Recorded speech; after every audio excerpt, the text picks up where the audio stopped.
Hi, everyone. Thank you for still sticking around here. Like, we are just about on our way to lunch, but I'm going to try and keep it pretty short and brief, and then we can chat further. I'm Saswati. I manage user experience research for Uber's international markets. And one of the things that I'm going to touch upon is, are we now in this current ecosystem where we are going through a lot of different change in Europe as a whole, in UK in particular? Are we trying to understand where some of our opportunities, future opportunities may remain while we are still doing our day-to-day business? So that's what I'm going to talk about. But that's probably like a little bit different from what you may be currently thinking about. So what I'm also going to try and do as a part of this talk is try to give you that opportunity, but also bring it down and narrow it down in scope so that we have some real actionable ways in which to get started. Now, I've been working on like how to grow in international markets, in internal markets for the last 11 years of my career. So, this is literally like just scratching the beginning of this conversation. But what I hope to do is like give you those starter kits, and then, if you want to know more, always happy to chat further. So what is so exciting about the world today? Like, why am I as a professional really excited to come and take 20, 25 minutes of your life to talk about this topic? The reason why this is really exciting is we are currently at a time in in the human history where technology is like spreading so fast that it's like permeating the world faster than we can imagine. And the even better news is some of the grounding blocks, for instance, of the internet, of how the internet is going to come out, the devices that people are going to live and use, those things are already available to the world right now. So we are seeing worldwide, massive shipments of smartphones around the world. We are seeing huge amount of uptake of internet around the world. And this is like some of the larger corporations have actually worked towards building this ecosystem, which a lot of you are now extremely well poised to go in and contribute towards. So in a way, for me, this whole idea about growing your business and growing your product internationally, it's not just about the big numbers, right? We understand that, of course, this is like a couple of billion people. We get that. But there's something even more exciting here, which is we have suddenly an opportunity to do things differently. We have an opportunity to look at what the products and services we created in the first round of internet growth and really kind of tweak it, make it more culturally relevant, and make it more sort of engaging for people who have similar aspirations as us, but also may want something slightly different. So it's a really exciting time, I think, from that perspective. But, I can sell you the entire spiel of, hey, this is the big numbers, this is going to be great. But, having done this myself for about 10 years, I do also have to give you the warning notes that when you do start thinking about going to different parts of the world, the internet may be available, but what is extremely variable is how it operates. So you can see here like a chart from Akamai, which they release every year, which is, well, we do have the basic technology, but it operates in vastly different ways in parts of the world. So in a way, the speed of the internet pretty much in 80%, 70% of the world is relatively slower than what is promised to them. So we need to be aware of these challenges as well when we start thinking about how do we do things internationally. The second part of it, which you can see here, is a device. When we look at what are the popular devices from which people are coming online these days, around the world, the most prominent devices which are online and active are from 2012. So this is a perfect example of a Samsung S3, which is one of the most common devices on which people are using all our products today. And why am I giving you this negative context? I'm giving you this negative context because the international numbers are so amazing that sometimes I think we get taken up by the numbers without realizing the day-to-day practicalities. But the day-to-day practicalities are surmountable and a lot of people are doing it. So, I want to set this context and then now really talk about what's on the table right now. So let's first go to India for a second. Currently in India, there's 420 million people who are using their smartphones and internet every single day. They are, half of that population is below 25. So if you think about the demographics of India, 50% of that population of the country is below 25. And that means these are people who are starting to just get started with the internet, and they have a huge life ahead of them when they'll be using products and services. And why is this number important, this 420 million? Because if I put this in the context, the entire population of the United States of America is 300 million. So, just hold that number for a second, because basically your opportunity is this. You could try and do something for 25% of a huge market, or you could try and grow your product 200% in the United States. And this is important because there's another whole 75% of this very country which is still not online. So that's an important number. And I used to work for Google Search before, which is why this image is here.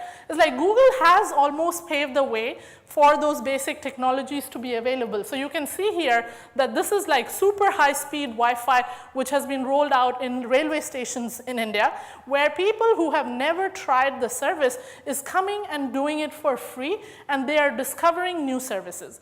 One of the big things I learned as a part of working on search is it's really amazing that when you think about, hey, what is it that people want and desire in life, almost 70% of the needs between different countries and different regions is actually the same. So technically, what are our users in India looking for? They're looking for things to cook, they're looking for clothes to buy, they're looking for new things to learn, they're looking for jobs, they're looking for how to grow themselves. And all of you, in some capacity or the other, probably work in those segments. So really, when you think about your product, there is a huge opportunity there for you to think about what is it that my product delivers which could have resonance with someone like him. Let's go to Thailand for a second here. Sari, who you can see, she's 18 years old, and she is going through a really big change in her life right now, which is she loves fashion, she loves technology, and what she is doing is she is moving away from all the big brands. So she's moving away from sort of the Mangos and Zaras of the world, and she is spending time going to Instagram and looking for these smaller brands which are either hyper-local or they could be from other parts of the world. So for instance, she has discovered this brand called Amis. And how does she do this? When she does want to buy a cloth from here, what does she do? She gets in contact with the vendor, she sends her the money over PayPal and gets the delivery of it. So what we are seeing users really strive for in all these parts of the world is this real hyper-personalization. They are interested in getting what seems right for them, irrespective of where it is in the world. And this is really important because just like if you look at this space itself, the e-commerce part of fashion in Thailand alone is going to grow from 500 million currently to about 1.3 million, 1.3 billion in the next 3 years. So again, if you work in the e-commerce space, if you work in fashion, these markets are actual tangible opportunity areas for you. From a very different part of life, we have Chantal here. She is from Mexico, and she is a professional. She is looking to meet interesting people, probably meet an interesting person, and she uses a product called Bumble, which some of you may have heard about. It's a dating app, and for her, what really matters is the fact that Bumble allows the woman to take a choice of who she would want to meet. And this product is based out of US, but we have equivalents of that in the UK as well. So then here, what we are seeing is that when it comes to needs, when it comes to what these people are seeking, it is very much like what many of us are looking for. And the numbers of this growth is really significant. So what does this mean for us? This means that as we look and think about the world, there are a lot of people who are very similar to us and to whom we could actually potentially address them with what we've got today. But then there are others, there are vastly different segments as well in these parts of the world, which is when you look at sort of the space of maternal health care. And there's amazing stuff happening currently in the UK, for instance, if you've heard of Babylon AI, where they are looking at how to provide remote healthcare services just using better AI diagnostics. a lot of these products are transferable. They are highly in demand and often perhaps even more in demand in much more remote parts of the world. Similarly, the developments we are seeing in the area of agriculture, a lot of these knowledge are transferable. So why is this important? I think this is really an important time in like the technology industry where we have a huge pre-existing amount of work that has already been done. But I think what we are not doing is we are not thinking about how do we leverage that work even further, because we are trying to look internally and trying to see how do I keep growing within my space. Whereas literally, this is like one of those sort of quote moments where you're like, the future lies outside your comfort zone, and that comfort zone for the purpose of this topic is other parts of the world. So I've kind of talked a bit about what the opportunities are, but I want to kind of like, bring this down to where can you as a person contribute to this space, and how do you do that? Because one of the asks Miles had for me is like, hey, the opportunities are so big that it can be daunting. So how does like people who work in startups, who are starting to think about growth, how can you get started?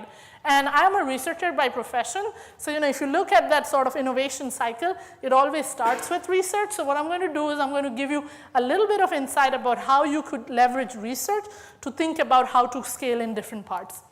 So my very favorite first step, which is if you were to think about growing in any part of the world without taking absolutely no risk whatsoever, without spending literally nothing on this, the one thing you should do is just look at what data is out there. And there are two ways to think about data. One is data that you own internally, which remains in your dashboards and internal tools. But the other part is also to look at what the industry is saying about your space. And like as a part of my experience, I feel like we don't often do this that well. Like some companies, I feel they do a great job of looking at their internal data, but what is the industry saying? Where is this going to go in a couple of years? Those trend patterns, I think they are often missing from our conversation. And I think there's a huge opportunity here if you wanted to start exploring where your business could grow without having to do anything. You could start doing that from your data. And what the data does is it allows you to scope and de-scope further. Because the moment you kind of look into your analytics, you will know where a lot of your views are coming from.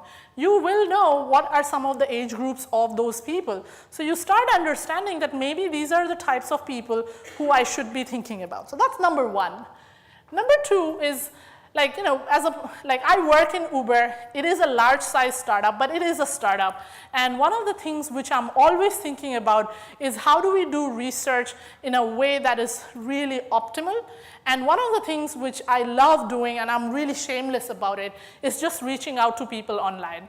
And the reason I do it is that if I want to know about a place, a market where I have never worked before, there's no easier way for me to understand what is going on in those markets rather than by just talking to these human beings. And in my experience, like people are incredibly generous with their knowledge. So, we were talking about don't hoard the knowledge. I think the world doesn't hoard the knowledge. It's like, it's the other side of the problem, which is we don't ask the questions first. So I really recommend this, which is if you are starting to think about like, hey, are there areas, are there markets in which we can think about, feel free to reach out to people. And here you can see from this picture, there are people who I have talked about healthcare, about luxury, about electronic goods, about literally like petrol. So, like it's the variety of those information which you get from people which really helps you start thinking about what is the opportunity, what is the potential. I mean, of course, like there's a trade-off here, which is, they also want to hear from you what you are thinking, right? So you should feel comfortable to actually share with them that why are you interested in their region? Why are you interested in the area of business they are in? And this is absolutely free. You are only sending them a request on LinkedIn, and if they accept, well and good, right? Like otherwise you just keep moving on. So all the strategies that I'm talking about are really literally free. So just to kind of reduce that risk factor behind starting to think global. So this is one. The other thing which I love doing and which I think I should do even more of, which is for instance, last year I was asked to go and study how the internet and the information ecosystem is operating in Nigeria. And I had no idea other than what I could find from my data. And one of the toughest thing I saw about Nigeria was it was really hard for me to understand who is a reliable partner for us to actually think that, okay, I can work with this agency or I can work with this group. And one of the first things we did after giving this a lot of thought is we said, well, look, the internet does not have all the information that I need about Nigeria, but I still need to kind of understand a bit more before I say, let's take a bunch of people to go and understand this market. So what we ended up doing is we ended up pinging a lot of people in the different groups on Facebook who are expats, Nigerians in London, or sort of just people from Nigeria, and we talked to them. We talked to them, asking them about, can you tell us a bit about what's going on in your country? How are some of these things working? And again, people were super generous in terms of just giving us feedback in terms of, hey, you should work with this place, you should look into these factors. And this really works, and I think we don't often take advantage of this. For instance, Scott, we have met before, so when you do, for instance, language, right? When you do work for language, the idea is that you don't have to go to Bangladesh to understand how Bangla works and how can you use that in your keyboard, for instance, from SwiftKey, right? And this is where London is amazing, which is you can reach out to the diaspora population really, really easily and really harness their knowledge to get your work done. And I love that. I really love that, because I think there's a lot of knowledge which is just sitting here if you want to think about how to kind of expand, which you can leverage. The other thing, which again we use a lot because I think it's part of being a startup, is if you have a prototype, if you have some designs, and you're like, well, I don't really know how this would operate in other parts of the world, there are a bunch of remote tools which are available to us. So for instance, using DScout, which is a diary kind of study tool, you can give people tasks and you can tell them, can you go ahead and complete these tasks while recording yourself? And then you can see their reactions, how they interact with the product, and all of that. So in a way, again, very minimal sort of, I would say, investment, but gets you still great data. And moving from there, these are sort of sit here and kind of do light touch work. But there's other ways in which you could also start thinking about how to engage a bit more deeply. And two of the things which I really recommend is working with a lot of the design schools, because they have amazing students who are super keen on contributing to product development, on bringing things to their countries. And it's a very light touch way of interaction where you converse with them, you have them be a part of one of the projects that you might be interested in, and they in a way serve as a cultural guide to you. So for instance, when we did a lot of work in Egypt, we worked with a lot of the students of the University of Cairo, and what they offered was just way beyond we could expect. And for us, it was a great exchange because in a way, we were also investing back in the resources of that country. So I feel like there is a huge amount of symbiotic sort of work, learn, and have fun approach that's possible here. The other group which you see here is more specialized people, like the Google developers group. So they are super enthusiastic about bringing new technology to their part of the world. And again, they are really excited to share their knowledge with us. Now, I've talked a bit about how to gather information, but I think when you are trying to make this whole idea about, hey, should my company try to do business in another part of the world, the biggest challenge, I think, is to really tell and make that story right so that people actually buy into your vision. And we were talking about top-down support as well, but I think the first thing that needs to happen is just sort of build awareness. And if, as a researcher, if I think that I spend about 20% of my time doing hands-on information gathering, I think this definitely takes way more than that. It's almost half of the work, which is, are you crafting the right story? And to build that level of empathy, some of the tools which I love is to address stakeholders in the company by their first name and tell your story from a user's perspective. So it's like, for instance, if I am in India and I'm trying to buy clothes, but I'm not getting all the fashion I want, it's like writing a postcard to your business leadership, right? Saying that, look, this is something that really like our user is wanting, but they don't get it, and there's an opportunity here. So kind of addressing the stakeholders, addressing your leadership with tangible human stories, I find that really, really works well as an outstanding way of sort of building empathy. The other thing which works really well is like, this is particularly from Uber, where you can see like, the left is like what we prototype, and this is the new, like this is our rider app, where you're kind of like, just like, it's a great experience where you call for the ride, it comes to you and so on. But on the right-hand side, what you see is, you see a version of the app when we take it to somewhere like Nigeria, for instance, or India, or sometimes maybe even with you. So this kind of visualization of what is happening around the world, where you're like, well, that looks wonderful, but here the cars look broken, the roads are not coming.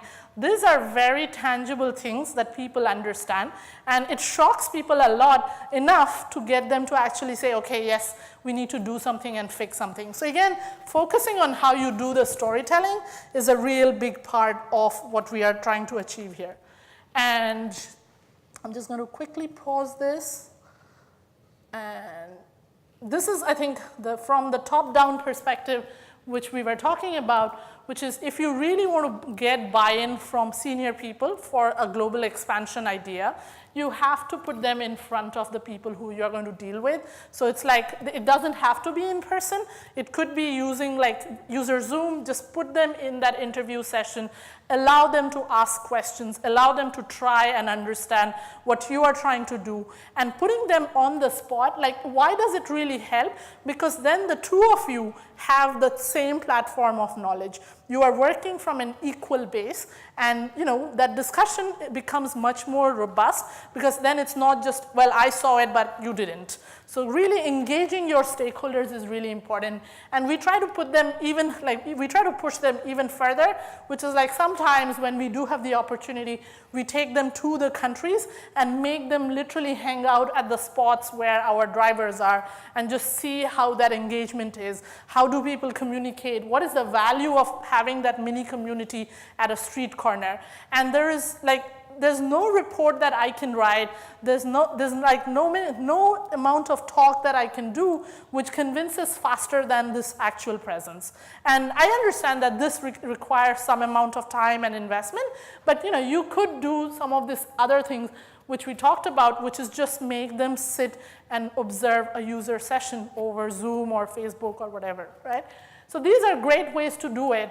But I think just moving towards the end of my thought, I think one of the challenges which I feel like as I converse with a lot of like startups in London is we have this adherence towards an agile way of thinking, and some of this global process, like thinking about investing a bit further out where value will come maybe in about 2 years, it's really hard to see. And that is where like I feel like we need more people to try it.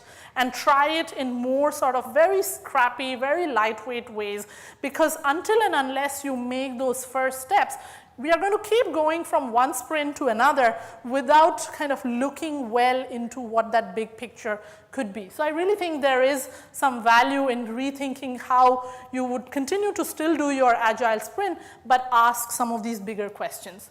And one of my personal takeaways generally from talks like this is, there's no one answer. There's no sort of one solution which, because it works at Uber, it's going to work for you. So really what I'd love to do is I'd love to leave you with these 3 questions, which is, do you really have a product or a service that is so outstanding that the world really deserves to experience it?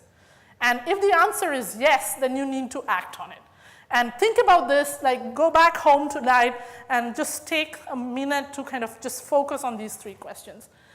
If the answer to the number 1 is yes, then the second one is like the what follows next, which is what can you as a human being, irrespective of what level you are in your company, in your organization, What steps, what 3 concrete steps might you be able to take which gets you started on this journey? That's number 2. And number 3 is a big part of this is going to be sort of, being a voice, being a champion. And being a champion is a lot of work. It's not like, hey, just because I raised the topic, it makes me a champion. You have to do the work. You have to show the benefit.